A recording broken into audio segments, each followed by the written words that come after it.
Hello! My name is Brian Carson, and I'm an account manager in Intel Studios. And like many of you, I love Intel. I love the people I work with, and like many of you, when I was young, I used to like dressing up in my sister's clothes. Right, nobody did this but me? Yeah, right.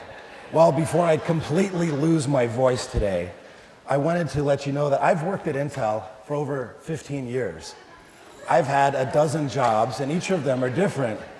There's new skills to learn, and there's challenges to overcome, but there's one thing that's always the same. There's a fundamental truth that remains, this universal constant. It's almost like a fabric that weaves all of the Intels around the planet, and that is our ability to generate boring PowerPoint presentations. Absolutely.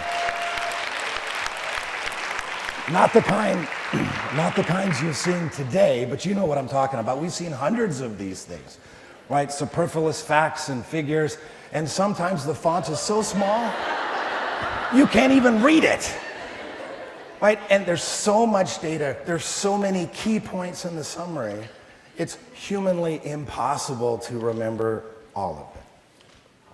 Well, I've been a professional speaking coach for a while, and there are three things that stand out to me that we could do here at Intel to make our presentations enjoyable, memorable, and more effective.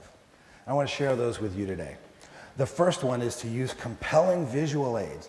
Spend some time on the internet searching for Creative Commons images you can use for free that reinforce your message. People are going to understand better what you're talking about, and remember if you reinforce them with images that are similar. Now, I've done my research. There is no HR policy that reads, "Thou shalt use the default PowerPoint template when creating a new presentation." It doesn't exist, I promise. The second technique we could all use is to present with passion, right? Use facial expression and hand gestures, and get up out of the chair in the conference room and present, right? People may actually think you give a damn about what you're presenting about. And even at the MCM level, they use as a differentiator, they look for those leaders who pursue their vision with passion. Those are the folks that stand out. So why shouldn't that be you? The third thing, and this is my favorite, is delivering Ignite-style presentations, like I'm doing now, where there are 20 slides that change every 15 seconds for 5 minutes, and then it's over. You can't stop it. This style started about 2006, and it's spread around the world, and in over 100 countries, they have public Ignite events where you can hear people speak passionately about the topic of their choice. Now, the first time you try this, it may scare the crap out of you. But once you do, it's designed to help you focus in on the most critical information, to make a connection with your audience, and to give them something that they're going to remember when you're done. Now, think of this, 30-minute staff meetings, 5 presentations, 5 different employees. You're going to hear the most important points. You're going to hear their passion come through, and you're going to remember every key point that they delivered. Think of the stories that we would hear, right? The fantastic results that were achieved, the amazing people who delivered, and fundamentally why you need to hear what they've discovered. Now, I know what you're thinking. 30 minutes, 5 Intel presentations? Yeah, right.